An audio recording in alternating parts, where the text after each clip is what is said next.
E continuam as reações, à fala do presidente Lula. Nesta quarta-feira, a Stand With Us Brasil e o Instituto Brasil-Israel, que atuam em prol do esclarecimento sobre o Estado de Israel e no combate ao antissemitismo, criticaram uma declaração do presidente Luiz Inácio Lula da Silva sobre a criação do Estado israelense durante visita à Espanha. Mostramos mais cedo para você. Lula afirmou em discurso que a Organização das Nações Unidas criou o Estado de Israel, mas não fez o mesmo em relação aos palestinos. Quem está com a gente a partir de agora é o Alexandre Borges. Borges, o presidente se aventurou a falar sobre esse, que é um dos assuntos mais complexos, em política internacional. E falou bobagem, Borges? Boa noite. Boa noite, Vitor Brown. Boa noite a todos. Mas falou uma bobagem bíblica. Vamos lá.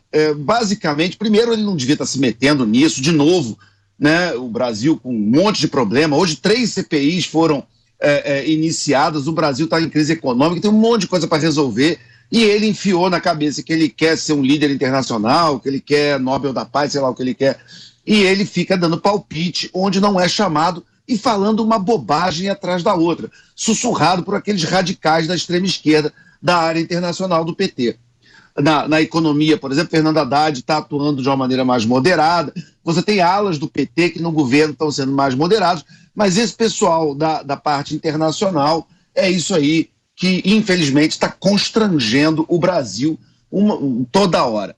Especificamente nesse caso, eu vou pegar carona no que o Marcelo Favalli falou, realmente não dá para a gente contar 4.000 anos de história, mas é importante dizer que é a história do povo hebreu com a Terra Prometida, com Canaã, com Israel, com o que chamamos de Israel hoje, tem 4.000 anos. Começa lá com Abraão, 2.000 a.C., quando ele faz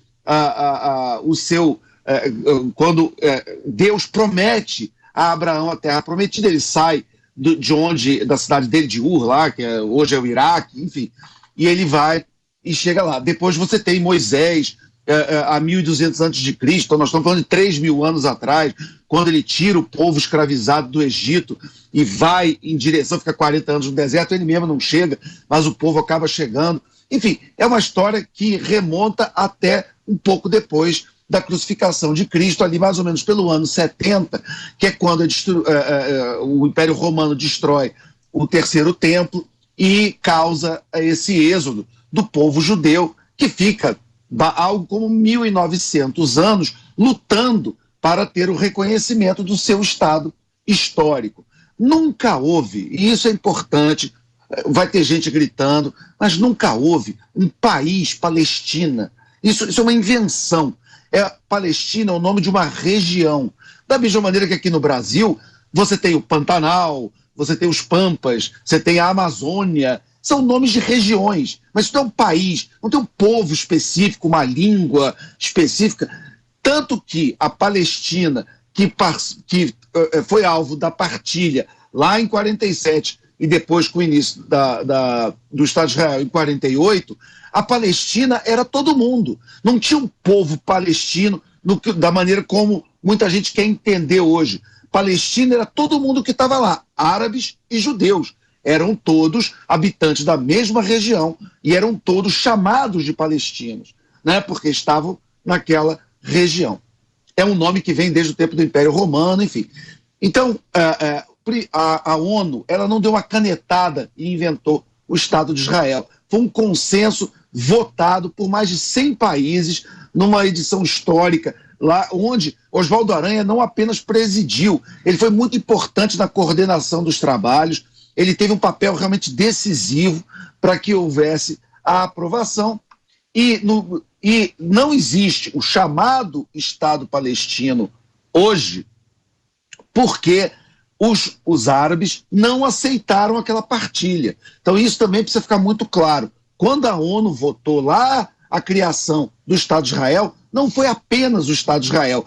Havia ali territórios partilhados. Uma parte ficaria com os israelenses e uma parte ficaria com os árabes, agora apelidados de palestinos, mas árabes.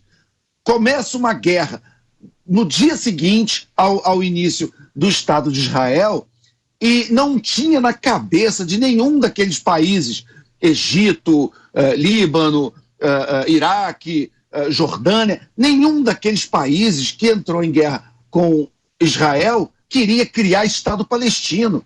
Não tinha isso. Eles queriam que não houvesse um Estado de Israel, que é a vontade da maior parte deles até hoje. Israel não nega um Estado para esse povo hoje chamado de palestino. São os países árabes que não aceitam a existência do Estado de Israel. Então, no dia que houver esse consenso, vai ter dois Estados. Vai ter Israel e vai ter esse país para os remanescentes árabes daquela partilha que, por conta dos seus vizinhos, que têm a mesma religião, que são da mesma procedência, eles negam um Estado àquelas pessoas. Então, quando Lula faz uma equivalência, essa equivalência não faz o menor sentido.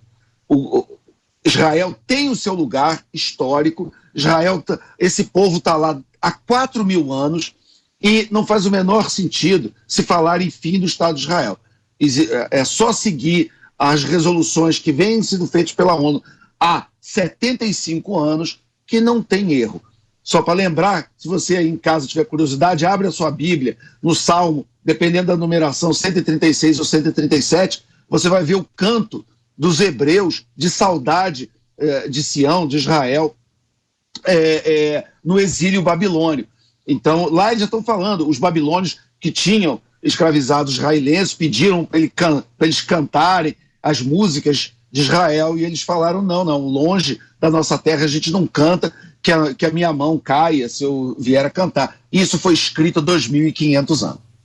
Agora, Borges, o presidente Lula deu essa declaração no momento em que ele falava sobre a guerra na Ucrânia e em que ele questionava e criticava a atuação da ONU na mediação do conflito. Também, desse ponto de vista, está equivocada a fala do presidente? Também é incorreto ou pelo menos inadequado qualquer tipo de comparação entre esse conflito milenar entre judeus e palestinos com a guerra na Ucrânia?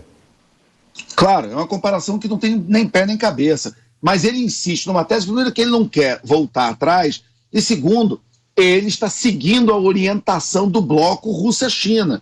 Ele está se alinhando a essa linha ideológica, onde ele coloca o Brasil longe da posição das grandes democracias do mundo, e como os Estados Unidos, como os países da União Europeia, todos em bloco, sem a menor dúvida, apoiam a Ucrânia nesse conflito. Inclusive ele falou isso ao lado do primeiro-ministro espanhol, né, e tomou um puxão de orelha merecido, porque também é outra comparação que não faz o menor sentido. A Rússia invadiu um Estado democrático, pacífico, soberano, pode até, em algum momento, por força das armas, ficar com algumas regiões, como a Crimeia e tal. Mas justo, isso não é.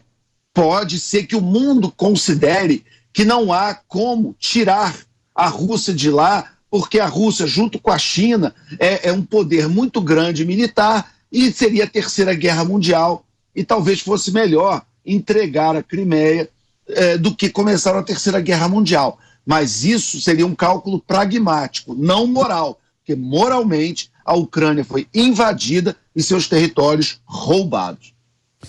Aí a análise de Alexandre Borges. Obrigado, Borges, pela presença. Boa noite. Até amanhã. Até amanhã.